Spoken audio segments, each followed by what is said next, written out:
Nuova puntata, nuovo appuntamento con il nostro Nicola. Come stai? Bentornato. Bene, bene, un saluto a tutti. Ormai è l'appuntamento che vedo crescere di settimana in settimana, quindi mi fa super piacere. Sono tutte belle, andate a cercare la playlist, recuperate anche tutte le puntate vecchie del Sentiero di Atlantide, quindi un abbraccio a tutti coloro che sono già sintonizzati prima della premiere, quindi è proprio una community che si ritrova per ascoltare questa puntata. La volta scorsa abbiamo parlato di Homo sapiens, è successo un qualcosa di bellissimo, si è creata una community che è veramente un gruppo di amici e quindi di lì abbiamo pensato di proseguire un po' questo discorso. Nicola, a che argomento hai pensato per questa settimana? E questa settimana ho pensato a un argomento molto complesso ma estremamente affascinante. Parleremo di pietra filosofale, parleremo di alchimia e parleremo anche di oro. E ho voluto dare a questa puntata un titolo molto, molto particolare. Pietra filosofale e oro monoatomico. E ci sono molte cose da dire e sveleremo o cercheremo comunque di svelare molti misteri e molti segreti. E quindi dicevamo che è anche collegato all'appuntamento scorso, alla scorsa puntata, perché l'oro monatomico è collegato con l'Arca dell'Alleanza. Ah sì, infatti oggi parleremo di chimica, parleremo di archeologia, parleremo di alchimia e parleremo di oggetti misteriosi come l'Arca dell'Alleanza. E partiamo dall'oro. Tutti noi conosciamo l'oro, o quantomeno crediamo di conoscerlo. Molti di noi ne possiedono, molti di noi lo portano addosso. Ebbene, che cos'è l'oro? L'oro intanto è un elemento chimico, è un metallo, è un elemento chimico che nella classificazione, nella tavola periodica degli elementi, ha il numero atomico 79. È un metallo molto duttile, un metallo incorruttibile e resistente agli acidi ed è considerato un metallo nobile, un metallo particolarmente nobile. E tant'è che fino dalla più remota antichità, fino dalla preistoria, sono sempre state combattute guerre per l'oro, per il possesso dell'oro. Le prime monete sono state realizzate in oro, anzi, a dire la verità, in una lega di oro e d'argento che era l'elettro. Però l'oro è sempre stato il metallo nobile per eccellenza per la monetazione. L'oro ci ricorda particolari figure della storia come Creso, come Re Mida, e grandi personaggi che non solo detenevano grandi quantità di oro, ma che secondo la leggenda addirittura lo fabbricavano. Ma l'oro è anche un metallo di transizione, appartiene a quel gruppo che poi comprende altri metalli nobili che sono i cosiddetti metalli di transizione. Ma oggi voglio parlarvi di una vicenda incredibile, una vicenda molto anche inquietante. Tutti noi conosciamo la vicenda biblica dell'Esodo e la vicenda di quando Mosè, insieme al popolo che si era portato con sé, provenendo dall'Egitto, si era fermato sul Sinai, sulla penisola del Sinai. Il Sinai è sempre stato un luogo molto particolare, un luogo magico, un luogo popolato da spiriti e da leggende, e per l'antico Egitto rappresentava una terra di confine, era un po' un limite, il limes del dominio egiziano, anche per la sua natura desertica era scarsamente popolato. Il fulcro dell'Egitto faraonico, lo sappiamo, era lungo il corso del fiume Nilo e il Sinai era ai margini della civiltà egiziana, però era sotto il controllo politico dell'Egitto faraonico. E Mosè, lo sappiamo dalla vicenda biblica, cosa fa? A un certo punto, quando si trova ai piedi di quella montagna sulla quale poi ricevette le tavole della legge e anche l'arca dell'alleanza, e lui fa un atto di vera magia. Avevano realizzato un vitello d'oro, i personaggi che lui si portava con sé. Avevano realizzato, secondo la Bibbia, un idolo un vero e proprio vitello fatto d'oro, ma Mosè decide di fonderlo. In realtà vediamo che nessuno si sofferma sugli aspetti chimici di questa vicenda. Tutti guardano questo passo biblico semplicemente dall'aspetto fideistico, dall'aspetto simbolico, il fatto che Mosè intendesse distruggere un idolo, un qualche cosa che andava contro il monoteismo, contro certi principi religiosi. In realtà apprendiamo dalla stessa Bibbia che Mosè non fonde questo idolo d'oro, ma lo trasforma in una polvere finissima ed impalpabile, che addirittura dà da mangiare al suo popolo. Vediamo che lui convince il suo popolo poi ad assumerla a livello alimentare, questa polvere, perché evidentemente aveva delle proprietà molto particolari. Ecco, ma chi era Mosè? Bella domanda. Sono stati scritti migliaia di libri sulla figura di Mosè. Mosè chiaramente era egiziano. Mosè era, secondo alcune interpretazioni storiche, un principe ed era indissolubilmente legato alla figura di un personaggio considerato eretico dalla tradizione egiziana. Amenofis IV, il faraone, passato alla storia come Akhenaton, quel faraone che aveva dato adito a un capovolgimento, un vero e proprio colpo di stato religioso. Mentre sostanzialmente la religione egiziana si fondava su un delicatissimo equilibrio che poi faceva capo al culto di Amon, al culto tebano di Amon-Ra, e Amenofis IV fa un vero e proprio golpe, un vero e proprio colpo di Stato. Lui crea una sorta di enoteismo, non è proprio esattamente un monoteismo, crea un enoteismo, antepone davanti a tutti gli dei la figura di Aton, del disco solare Aton, e arriva addirittura a perseguitare il culto delle alte divinità. Sposta la capitale, crea una città ex novo che adesso è stata scavata, è stata esplorata nel sito di Tel el Amarna, e crea questa riforma religiosa che anche fortunatamente non ha avuto un grande successo, e dopo poi la sua morte sappiamo bene com'è andata. L'Egitto è tornato a riprendersi le sue antiche plurimillenarie tradizioni. E Mosè viene ritenuto da alcuni storici, fra cui Ahmed Osman, è stato identificato con la stessa figura di Akhenaton. Io non sostengo questa interpretazione, ritengo piuttosto che lui fosse un sacerdote di Akhenaton. Sta di fatto che lui viene definito da molti trattati antichi, addirittura dal Turba Philosophorum, che è un testo molto raro, un testo che risale al XII secolo, ma che è tratto da antiche pergamene sia ebraiche che arabe. E Mosè viene definito un potentissimo alchimista, un maestro dell'arte regale. Allo stesso modo lo definirono molti storici. Anche Plinio il Vecchio, grande storico romano, si sofferma sulla figura di Mosè e lo definisce un grande mago, un grande e potente mago, capace di alterare gli elementi, capace di plasmare la natura.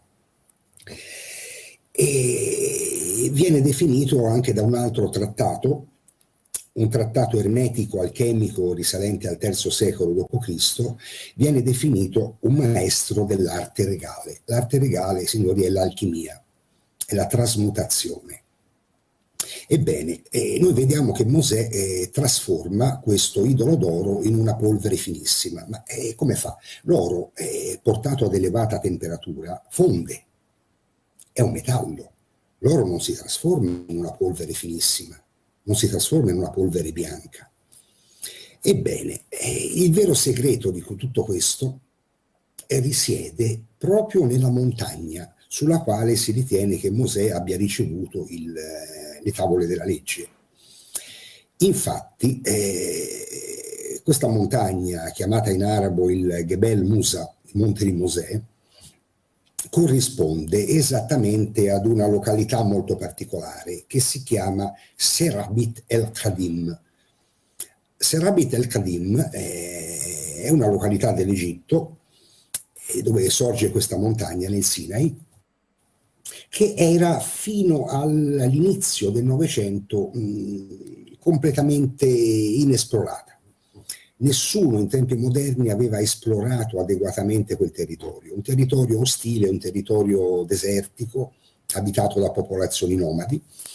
Ebbene, il grande egittologo William Flinders Petrie, autore di fondamentali scoperte sull'antico Egitto, ricevette dal British Museum di Londra dei finanziamenti per poter costituire un fondo per fare ricerche ed esplorare l'Egitto in maniera dettagliata.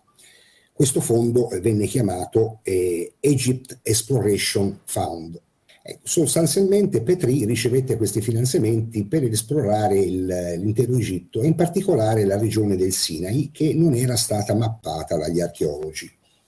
Lui chiaramente non si aspettava grandi cose perché era una regione, come dicevo poc'anzi, ai margini della civiltà egiziana.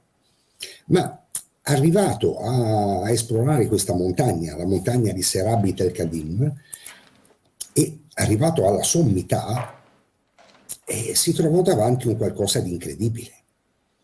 E ancora emergenti dal terreno c'erano delle imponenti rovine di un antico tempio molto esteso, con grandi porticati, colonnati, con tutta una serie di stanze. E lui nel giro di poche settimane riuscì a far liberare dalla sabbia queste rovine e si trovò davanti a un tempio molto antico, incredibilmente antico. Questo tempio risaliva infatti addirittura alla quarta dinastia, secondo le testimonianze scritte che trovò, al faraone Snefru, il padre di Cheope, quello a cui è attribuita la piramide della Piana di Giza. Poi sappiamo che quella piramide in realtà è molto più antica. Ma sta di fatto che Snefru, questo faraone, fece costruire questo tempio sul Sinai, in una zona impervia e desolata. Questo tempio dedicato alla dea Hathor. La dea Hathor è la sorella di Iside nella mitologia egizia, è la dea dell'amore, è una figura molto importante. A lei è dedicato per esempio quel tempio a Dendera di cui abbiamo parlato in una scorsa puntata, dove ci sono quelle lampadine gigantesche che praticamente illustrano un dispositivo elettrico a tutti gli effetti. E quindi Petrie si rese conto dagli scavi che questo tempio enorme era un tempio anomalo, un tempio completamente diverso da tutti gli altri templi dell'antica religione egizia che erano stati scavati fino a quel momento. Perché oltre a varie raffigurazioni, steli, iscrizioni, statue di divinità, questo tempio appariva più come una moderna industria, una moderna fabbrica, una moderna officina. C'erano ovunque contenitori di pietra di varie dimensioni, c'erano ovunque calderoni per la fusione di metalli, c'erano ovunque oggetti e materiali apparentemente sconosciuti che non riuscivano a interpretare. E lui si accorse dallo scavo che questo tempio era stato ininterrottamente in attività dal 2600 a.C. fino al XII secolo a.C., che fu un'epoca molto particolare in cui caddero simultaneamente tutti i grandi imperi. Fu un'epoca di svolta in cui ci fu veramente un grande reset nel mondo antico. E cosa scoprì Petrie in questo tempio? Tutti strumenti adatti alla fusione e alla lavorazione di metalli, ma non trovò tracce di fusione di metalli, non trovò oro.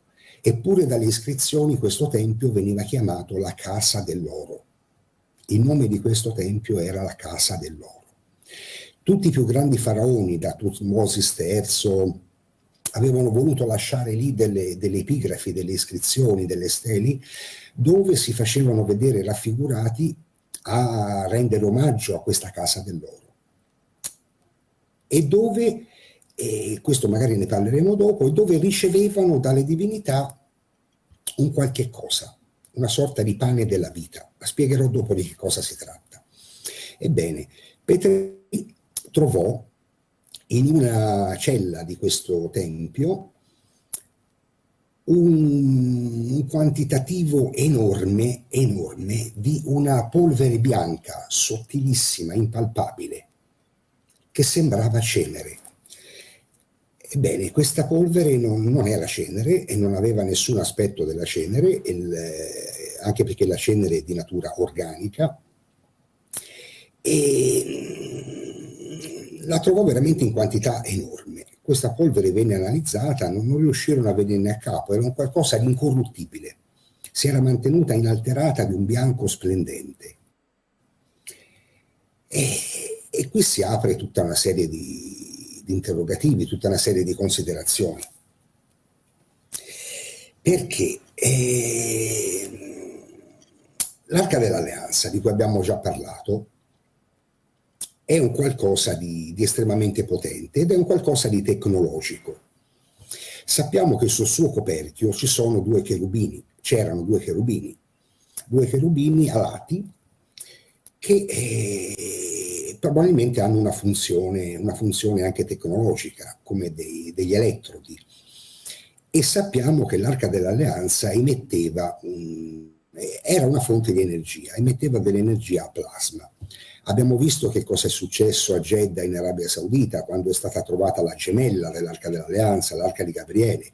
Si sono sprigionate delle ondate di plasma che hanno ucciso migliaia di persone. Questo è successo nel 2015. Abbiamo visto anche in una scorsa puntata cosa è successo quando l'imperatore Giuliano, nel IV secolo d.C., volle tentare di ricostruire il Tempio di Gerusalemme. Dalle rovine del Tempio, dal basamento, mentre tentavano di spianare per ricostruire il nuovo edificio, uscirono dei fulmini globulari, probabilmente delle scariche di plasma, che uccisero tutti gli operai del cantiere. Tutta la Bibbia, almeno le parti che menzionano l'Arca dell'Alleanza, la menzionano come uno strumento molto pericoloso, uno strumento dato dalle stesse divinità, in questo caso viene attribuito a Yahweh, agli Elohim, ma non è detto che non si trattasse di qualcosa di molto più antico, di una tecnologia molto più antica. Infatti, guarda caso, Mosè riceve l'Arca dell'Alleanza, riceve le tavole della legge su questa montagna, ma semplicemente perché, non solo secondo me, ma anche secondo molti altri ricercatori, erano già lì. Molto probabilmente l'arca era in questo tempio, era in questa casa dell'oro, a Serabit el-Kadim. Questa è un'interpretazione molto plausibile. Ebbene, l'arca creava sostanzialmente, secondo le interpretazioni di alcuni scienziati, un vero e proprio arco elettrico. Un arco elettrico con scarica al plasma che era capace di modificare la materia e di interagire anche con la natura dei metalli. È probabile quindi che Mosè abbia utilizzato il potere e la forza dell'Arca dell'Alleanza per non fondere, ma per ridurre un'intera statua d'oro, questo vitello, a questa sottilissima, impalpabile polvere. Ebbene, qui potremmo parlare di alcuni libri molto importanti che hanno analizzato questa vicenda. Noi dobbiamo molto a un autore che è scomparso da pochi anni, che era Sir Lawrence Gardner, un autore veramente straordinario, inglese. E Lawrence Gardner ha scritto molti libri, ma in due sue opere parla molto di questa questione dell'Arca dell'Alleanza e di questa polvere sottilissima ed impalpabile. Ne parla nell'Ombra di Salomone, un testo veramente bello, e in un precedente suo saggio che è interamente dedicato alla questione, che è I segreti dell'Arca perduta. Entrambi questi libri sono stati anche tradotti in italiano. Ma vediamo che cosa ci dice Lawrence Gardner. Lui collega direttamente il discorso del Sinai, il discorso di quello che poteva avvenire in questa casa dell'oro, con l'alchimia. Anche lui sosteneva che Mosè fosse non solo un principe di regale o un grande sacerdote, ma fosse anche un potente mago ed alchimista, cioè che avesse la capacità e detenesse le conoscenze per poter alterare la materia, ma semplicemente lo faceva secondo un'antica sapienza. E io l'ho già detto, l'ho scritto più volte anche nei miei libri, che tutti quei grandi personaggi del passato, che parliamo di Archimede, parliamo di Ipparco, parliamo di Tolomeo, che la moderna cultura derivante dall'illuminismo, dal razionalismo settecentesco definisce un po' asetticamente come degli scienziati, in realtà erano tutti dei grandi iniziati. Tutti avevano appreso attraverso un percorso iniziatico in precise scuole misteriche dei grandi segreti che venivano da un'antichità estremamente remota, segreti che erano stati tramandati e che erano custoditi. Sicuramente questo è avvenuto anche per un personaggio come Mosè, un personaggio molto misterioso, perché, ripeto, ci si sofferma solo ed esclusivamente sulla natura di profeta, sulla natura di leader religioso, ma non ci si sofferma mai sulle sue conoscenze e sulla sua vera identità, sulla sua vera storia. Ebbene, e qui ci ricolleghiamo anche alla vicenda mitica del vello d'oro. E il vello d'oro che cos'è? Nessuno l'ha mai capito. Tanti autori dell'antichità ci parlano di questa leggenda del vello d'oro e della spedizione degli Argonauti, guidata da Giasone.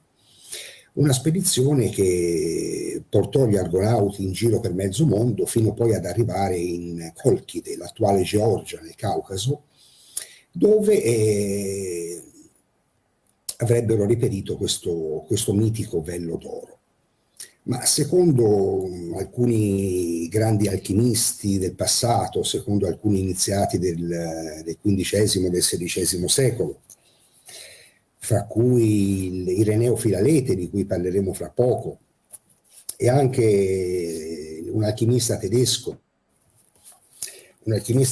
molto importante, il cui nome era il Salomon Trismonian, che ci ha lasciato delle opere veramente incredibili.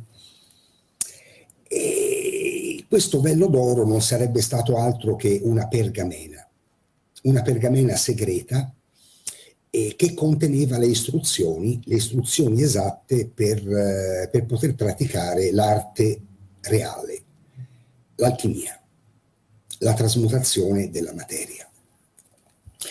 E tutti i grandi alchimisti del passato, fino ad arrivare poi a Cagliostro, a Conte di Saint-Germain, a Newton, hanno sempre cercato e inseguito il segreto della pietra filosofale.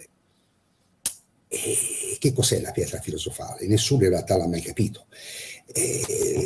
Alcuni sostenevano che fosse una pietra capace di trasmutare in oro tutto quello che toccava. Questa è la versione, diciamo, profana, la versione più diffusa. Ma in realtà vediamo che Ireneo Filalete è una figura molto particolare, che necessiterebbe di grandi approfondimenti, e aveva capito tutto su questa pietra filosofale. Lui infatti sosteneva che la pietra filosofale non solo trasformasse le cose in oro, ma che fosse addirittura derivata dall'oro. Lui scriveva testualmente: la nostra pietra non è altro che oro ridotto al massimo grado di purezza e di sottile fissazione. Questo nostro oro, diceva Filalete, alla fine non più volgare, è il fine, lo scopo ultimo della natura.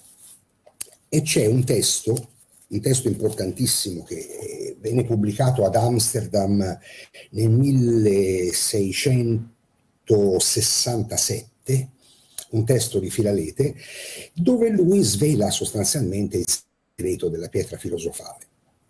E ve lo leggo perché è molto breve. È detta pietra in virtù della sua natura fissata. Resiste all'azione del fuoco, come fanno le altre pietre, ma nell'apparenza è simile all'oro, ma il più puro fra i più puri. È fissata ed è incombustibile, proprio come una pietra, ma la sua apparenza è quella di una sottile e impalpabile polvere. Ebbene, qui si apre uno scenario incredibile, perché in molti bassorilievi dell'antico Egitto si parla del pane della vita, si parla di un qualche cosa che permetteva all'elite dominante, ai faraoni, ai grandi sacerdoti, non di vivere in eterno, ma quantomeno di prolungare la propria vita per decenni, se non addirittura per secoli. Molte antiche leggende, chiamiamole così, ci parlano di personaggi del passato vissuti addirittura migliaia di anni. La stessa Bibbia ce ne parla, e lo stesso Noè sarebbe vissuto oltre 900 anni, per esempio. Difficilmente possiamo interpretare queste date come degli errori di traduzione. Sono molto chiare, sono date inconfutabili. Poi non sappiamo per quale motivo magari Noè sia vissuto 900 anni. Ma queste raffigurazioni egizie in particolare ci mostrano in genere il faraone che riceve dalle mani degli dei questo pane della vita, un pane bianco, generalmente di forma conica, che gli viene dato appunto dalle mani della divinità, e questo pane viene definito sia pietra che oro. Sostanzialmente erano dei pani di forma conica realizzati con questa polvere finissima ricavata dall'oro. E spiegherò tra poco che si tratta sostanzialmente dell'oro monoatomico, dell'oro ridotto a uno stato monoatomico mediante un particolare procedimento alchemico che poi è stato replicato in tempi moderni a livello scientifico e che ha delle proprietà incredibili, ha proprietà antigravitazionali, ha proprietà magnetiche e avrebbe, a quanto pare, anche delle proprietà che incidono sul nostro DNA. Renderebbe l'uomo pari agli dei e permetterebbe ai tessuti di rigenerarsi, permetterebbe al corpo umano addirittura di ringiovanire, sarebbe come una sorta di fonte della giovinezza. E questo è incredibile, perché sappiamo quante guerre sono state combattute per l'oro, ma nessuno si è mai domandato che cosa in realtà l'oro sia e quali possono essere i segreti di questo metallo. E abbiamo parlato in una scorsa puntata anche dell'Homo sapiens, delle origini dell'Homo sapiens. Abbiamo parlato del fatto che esistono delle testimonianze di civiltà di gran lunga precedenti alla nostra. Una di queste testimonianze è presente in Sudafrica. In Sudafrica ci sono delle tracce di una città, addirittura una metropoli, risalente a circa 200.000 anni fa. Chi l'abbia costruita non lo sappiamo. Ma in questa città sono stati trovati dei pozzi minerari. Praticamente qualcuno estraeva oro da miniere che sono ancora ricche di oro, fra l'altro, 200.000 anni fa. Non sappiamo chi. Sappiamo dalla tradizione sumerica che, secondo proprio la cronologia che ci offrono i Sumeri, che oltre 100.000 anni fa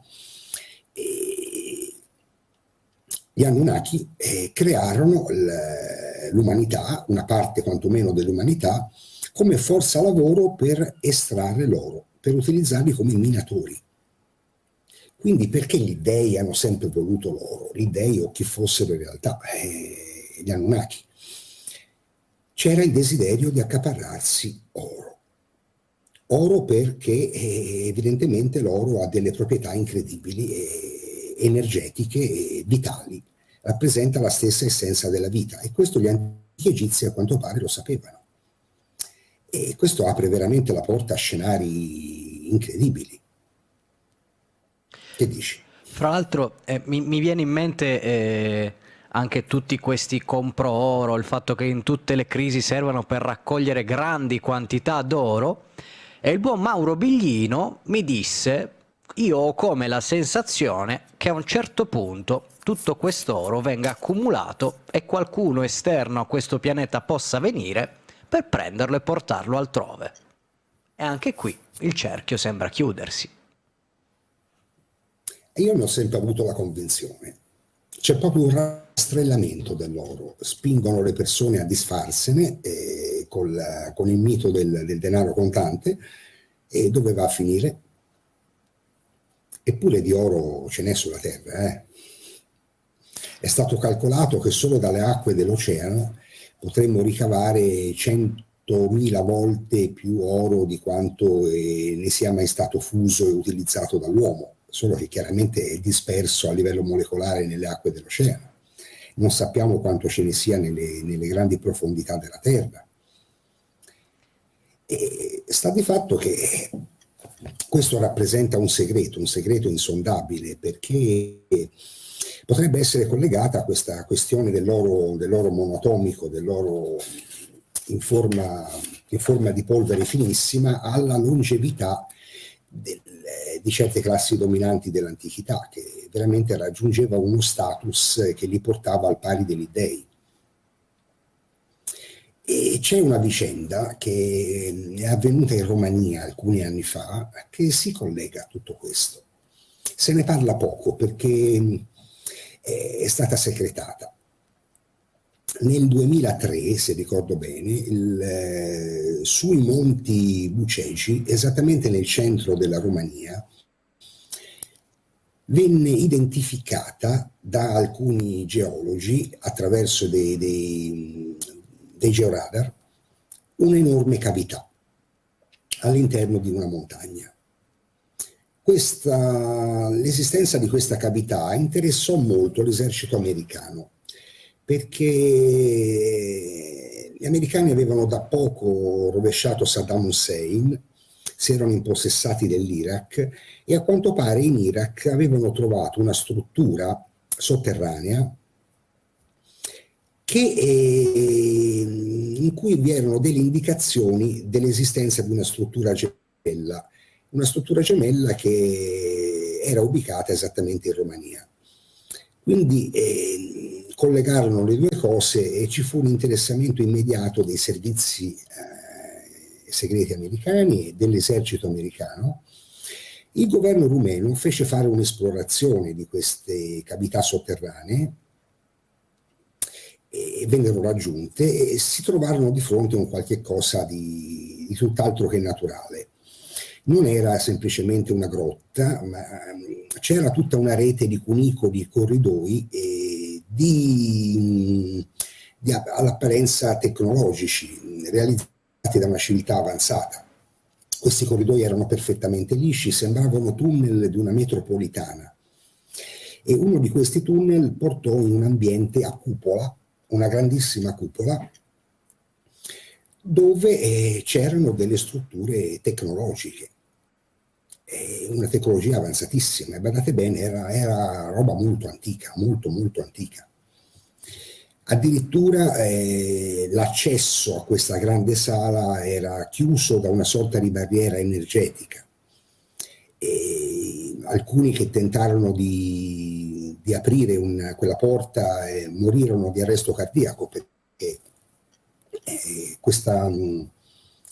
c'era una barriera di sicurezza elettromagnetica a tutti gli effetti. Riuscirono a rimuoverla, entrarono in questo grande ambiente, trovarono delle cose veramente incredibili.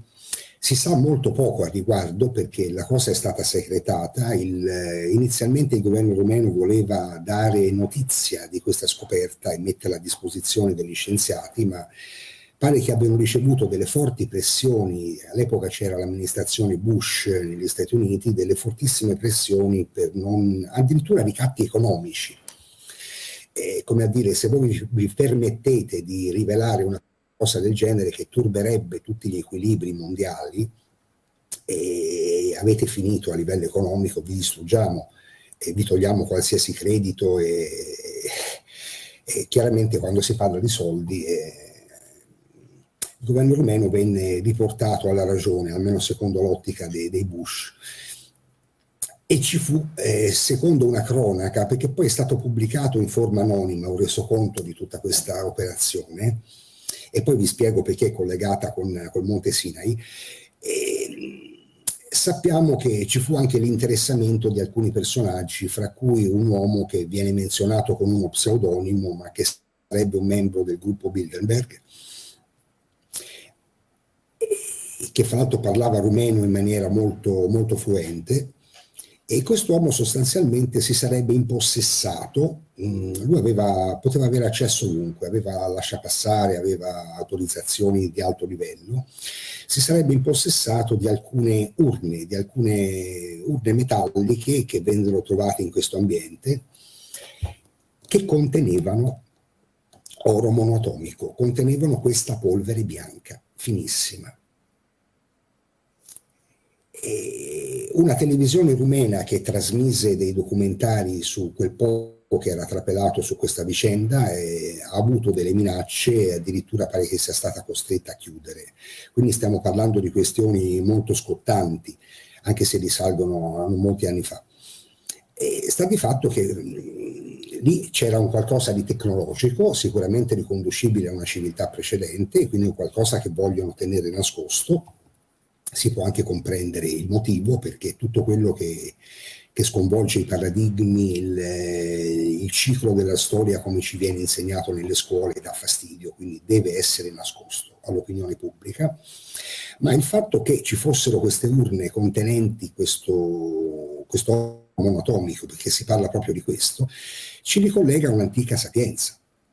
Ci ricollega cioè ci permette di ipotizzare che questa tecnologia sia veramente antica e che non sia limitata quindi all'antico Egitto, ma che fosse diffusa un tempo in tutto il mondo. Io mi vorrei collegare a quanto stai raccontando su queste zone, su questi monti, su questa zona della Romania, perché grazie anche a questa trasmissione molte persone mi contattano sottoponendomi un po' delle storie. Proprio su quella zona, su Telegram, una ragazza, Monica, mi ha mandato un sacco di materiale collegato anche, oltre a questi monti molto particolari, alla longevità e l'appartenenza di alcune famiglie tra Romania, Bulgaria, Transilvania, molto longeve, di cosiddetta nobiltà nera, che gravitano, hanno ancora oggi grande potere e grande, un po' così, diciamo che tengono il territorio non solo lì, ma anche proprio a livello mondiale. E mi ricollego anche con quanto hai detto prima, perché mi risuona tutto, in quanto come tu sai, so che ci sei stato anche tu a Torino, in alcune zone di Torino ci sono proprio, guarda, esattamente dove siamo noi, qua sotto ci sono le grotte alchemiche, quindi anche Torino è molto Sì. collegata a questo sistema, e non lontano dalle grotte alchemiche, sul sistema di protezione che hai detto tu, ma qua faccio una premessa, facciamo finta, ecco, perché c'è la cosiddetta Casa di Cagliostro che è in pieno centro a Torino, con queste protezioni magiche, si diceva allora, ma tu ci stai spiegando anche di che tipo di tecnologia si parla. Nessuna ditta riesce a restaurarla. Continuano a perdere appalti, accade sempre qualcosa, falliscono le ditte, c'è anche purtroppo stato qualche incidente sul lavoro, non si riesce a ristrutturare questa Casa di Cagliostro, quindi pare che abbia lasciato delle protezioni, ma qui siamo in ambito facciamo finta e ti restituisco la palla. Sì, Torino ci ho vissuto un certo periodo e ha dei misteri veramente insondabili. Queste grotte alchemiche si troverebbero sotto Piazza Castello, secondo la Bravissimo. tradizione. Ci sarebbe un accesso dal castello e non a caso lì si trova la Sindone, lì si trova, c'è il Duomo lì dietro, lì c'è tutta una serie di particolari oggetti di potere, e non solo la Sindone, anche altri che sono stati collocati dai Savoia secondo un certo criterio, secondo una certa disposizione. E addirittura, secondo alcune interpretazioni, le origini stesse di Torino, oltre che all'antico popolo dei Taurisci, sarebbero da ricollegare agli egiziani, all'antico Egitto. Ora, io non ho mai trovato prove oggettive di questo collegamento, però c'è l'interpretazione del mito di Fetonte Eridano e della venuta di un principe egizio mandato in esilio, che avrebbe fondato su quello che era un piccolo villaggio dei Taurisci una vera e propria città. E qui sconfiniamo nella leggenda, chiaramente, ma Torino ha molti segreti, e Torino soprattutto è completamente capala sotto. Torino è piena di cunicoli, di gallerie, di ambienti sotterranei che addirittura lo portano fino in collina. Io vi posso raccontare un episodio, non vi dirò il punto esatto, anche perché ho i miei motivi, ma c'è una villa sulle colline di Torino. Io vi parlo per esperienza personale degli primi anni 90. E con alcuni amici entrammo in questa villa che era completamente abbandonata, e c'era la curiosità di vedere che cosa c'era, no? E si riuscì a entrare, era una villa enorme, antica, e si arrivò con delle torce elettriche fino nelle cantine. Dalle cantine, in cantina c'era un pozzo che siamo scesi praticamente lungo una scala, molto incoscienti chiaramente. Questo pozzo conduceva ad un ambiente circolare grandissimo, e da lì partiva un tunnel che andava giù in pendenza. Lo abbiamo percorso per circa 200 metri, continuava ad andare avanti, quel tunnel portava in città, andava esattamente verso la direzione di Piazza Vittorio Veneto. E fra l'altro, Piazza Vittorio Veneto, dove c'è la chiesa della Gran Madre, fra l'altro, che anche lì potremmo dedicare una puntata ai misteri di Torino, perché c'è veramente tanto da dire. ci sta, ma anche collegandolo ad altro tipo di leggende, pare che l'avvocato potesse tranquillamente in macchina partire dalla sede, quindi dal Lingotto, fino ad arrivare fuori Torino, fino ad arrivare quasi a Caselle, quindi addirittura percorrendo in macchina questi tunnel sotterranei di Torino. Quindi sarebbe sicuramente molto interessante come spunto per una prossima puntata, Nicola, questo tema, così magari sarà anche la scusa per farti poi tornare a Torino, e con la scusa fare anche qualche ripresa sul territorio. Non mi dispiacerebbe, siccome ci sono delle belle chicche da poter fare, quindi finalmente usciremo un po' da questi studi e andremo un po' anche in giro a farvi vedere qualcosa, ecco. Ma torniamo anche un po' sull'argomento. Io la butto lì, non so se c'entra, ma mi gioco un rischio, perché parlai con un monarca ortodosso qualche 5-6 anni fa, che purtroppo in fase terminale di una malattia lo vidi inghiottire qualcosa. Io chiesi cosa fosse, lui mi disse: guarda, io per il mio brutto male, che era in fase terminale, mi sto curando con delle microsfere di platino, lui le chiamò platino, per controbattere questa sua brutta malattia, questo suo brutto male in fase terminale. E mi disse: non è l'unico, il platino non è l'unico metallo che assumo, sto spendendo tutto quello che mi rimane per provare a curarmi, ecco, e quindi citò proprio il platino, citò proprio alcuni metalli in cui qualcuno gli consigliò di provare a contrastare questo brutto male. Quindi sono sempre più frequenti, e sempre più strade differenti portano ad antiche sapienze, probabilmente. Ma sì, anche nella medicina ayurvedica, lo sappiamo benissimo, è prevista l'assunzione di metalli nobili, e molti farmaci ayurvedici sono a base di oro, alcuni sono a base di argento, oro solubile. Chiaramente non si tratta di oro monatomico. Ora spiegherò che a livello scientifico è stato dimostrato che si può realizzare. C'è un acronimo che è ORME, ORME, che tradotto dall'inglese significa sostanzialmente elementi monatomici con orbita modificata.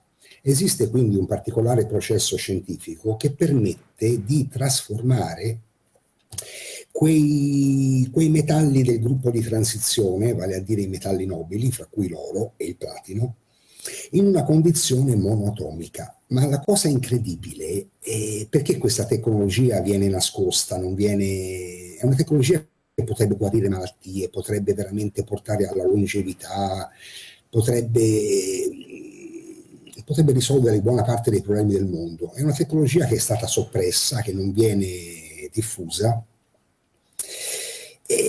perché ha dell'incredibile. Qui si sconfina veramente nella magia, si sconfina veramente in alte dimensioni, anche perché si sono accorti che riducendo l'oro in forma monoatomica è come se si andasse ad aprire dei portali dimensionali. Sembra che una parte addirittura di questo oro sconfini in un'altra dimensione, in una dimensione parallela, perché si riduce di peso di oltre il 56%. E come fa un composto semplicemente, per quanto possa cambiare la sua natura in stato monatomico, a perdere oltre il 56% del proprio peso? Ed avrebbe proprietà gravitazionali, proprietà di antigravità. Ora, io chiaramente non ho mai fatto esperimenti del genere, non l'ho mai verificato di persona, mi attengo a quanto scrive Lawrence Gardner nei suoi libri, ma se tutto questo è vero è incredibilmente sorprendente e spiegherebbe la vera chiave dell'alchimia, il vero significato dell'alchimia. E quindi molto meno filosofico e molto più pragmatico, ecco, di quanto si possa pensare. E ritorniamo anche un po', non so se avevi ancora da dire sull'argomento, collegandolo un po' all'attualità, perché insomma sta succedendo veramente di tutto in questi giorni e quindi proviamo a fare un richiamo anche a venti di guerra che stanno arrivando sempre di più in Russia, Ucraina, in alcune zone molto particolari. Sembra che la guerra veramente è in coma, ma poi, visto che stiamo parlando anche di corpi sottili, mi ha colpito molto quello di cui abbiamo parlato anche al telefono, da prendere con le pinze, ma pare che qualcosa nei corpi sottili stia cambiando nelle persone, soprattutto in chi si sottopone in alcune pratiche mediche, però intanto occhio anche ai corpi sottili, ecco, buttiamola lì così. Sì, perché la materia non è semplicemente quella che vediamo, Cioè, noi siamo abituati da questa società materialista, da questa cultura scientista a concepire solo quello che vediamo. Noi vediamo un 5% di quello che ci circonda. E i corpi sottili esistono, esistono gli stati diversi della materia, esistono anche dimensioni parallele. La fisica quantistica perché viene tanto osteggiata? Perché la fisica quantistica riesce veramente a unire la filosofia con la matematica, la filosofia con la vera essenza della scienza. E ci accorgiamo, studiando la fisica quantistica, che certe teorie, certe enunciazioni che sono state fatte dagli anni 60 ad oggi erano state anticipate nelle loro opere da Platone, da Plotino, da Porfirio, da Giamblico, dalla maggior parte dei grandi iniziati dell'antichità.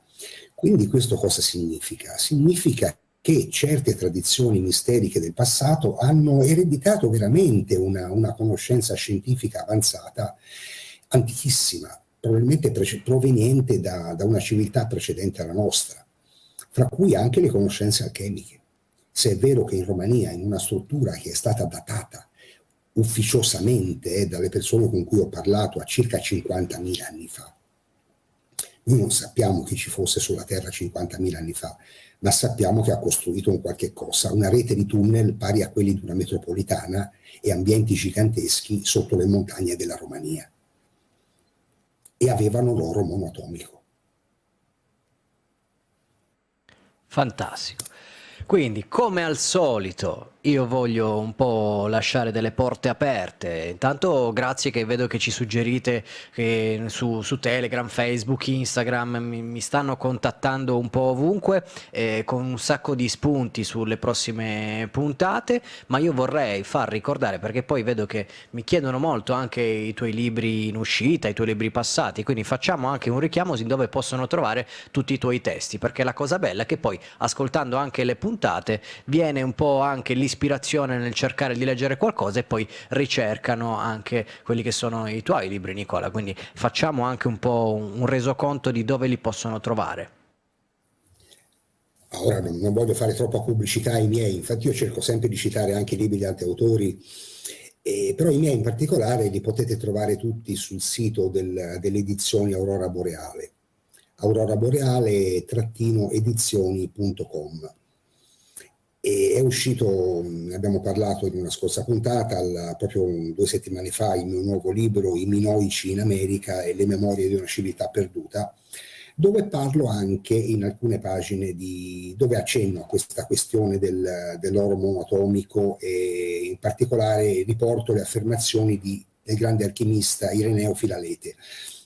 Ma lì sarà necessario un libro a parte per approfondire questa tematica, che prima o poi spero di riuscire a fare, perché è uno dei più grandi segreti è una delle tecnologie più soppresse e più nascoste, perché se l'essere umano ricevesse liberamente questa tecnologia dell'oro monoatomico potrebbe veramente vivere secoli e sarebbe forse libero, potrebbe spezzare le proprie catene.